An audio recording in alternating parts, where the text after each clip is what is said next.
Lapė ir vilkas. Šaltą žiemos dieną važiavo per mišką ūkininkas ir vežėsi maišą su neseniai sugautomis žuvimis.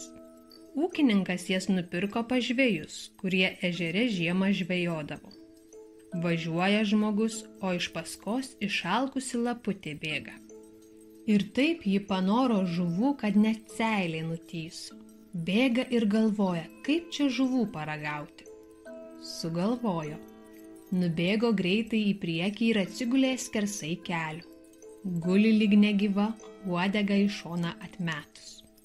Atvažiavo ūkininkas ir mato gulinčią lapę. Bus gera keilinė kepurė, nudžiugo žmogus. Pagriebė lapę už uodegos, įsimetė į roges ir važiuoja toliau. Lapė tuojau praplėšė maišą ir išmetė žuvis ant kelių.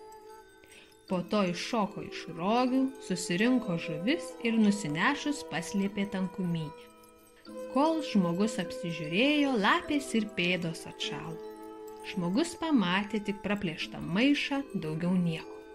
O laputė atsitupė tankumynę ir pradėjo vakarieniauti.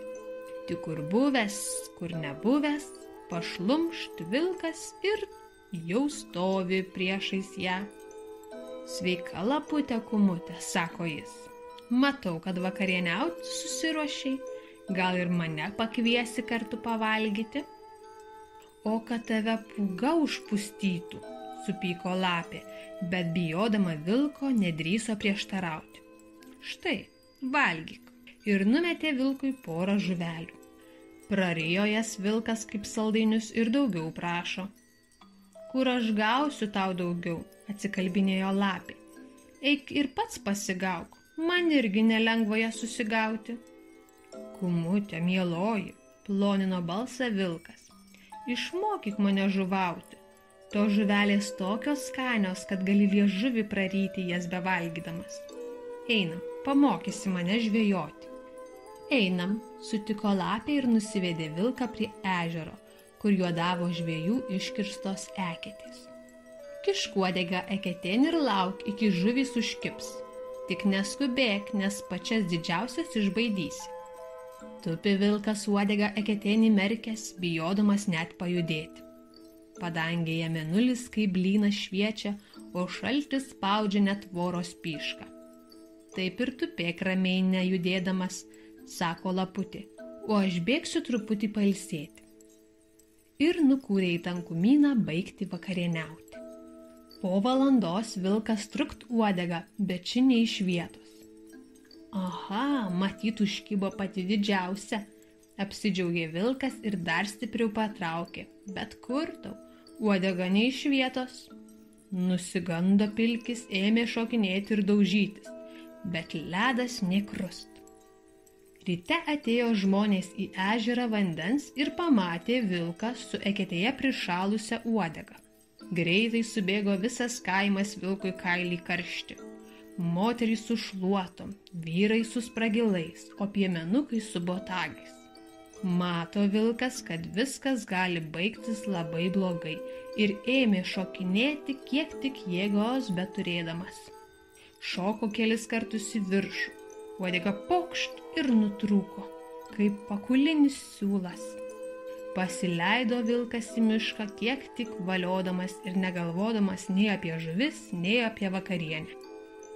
Sužinojo lapė, kad vilko uodega liko eketėje, o jis pats išnešė savo kailį ir susimąstė. Aišku, kad vilkas dabar keršys ir už uodegą, ir už apgavystę. Nusprendė apsisaugoti ir jam į akis nepakliūti, bet kur tau? Argi miške pasislėpsi nuo vilko? Pasigavo kartą lapė zuikutį ir pusryčiauja.